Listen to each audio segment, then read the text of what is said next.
कुरानी किस्से मासूम बच्चों के लिए। हजरत इब्राहिम और हजरत इस्माइल अलैहिस्सलाम का वाकया। हजरत इब्राहिम ने कई साल तक औलाद का इंतजार किया।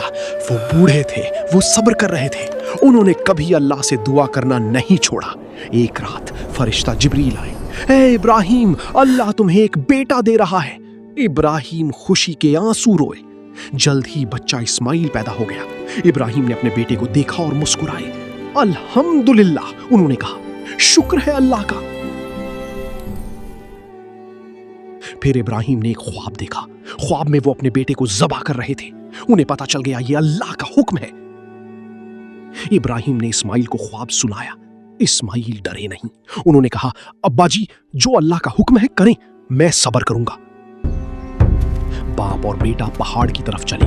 दोनों नहीं डरे, वो अल्लाह पर मुकम्मल भरोसा रखते थे। इस्माइल जमीन पर लेट गए।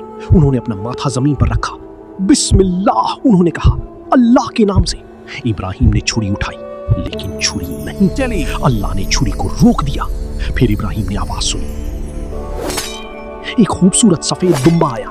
अल्लाह ने कहा, इस दुम्बे को कुर्बानी करो। इब्राहिम ने दुम्बा कुर्बान किया। अल्लाह खुश हो गया।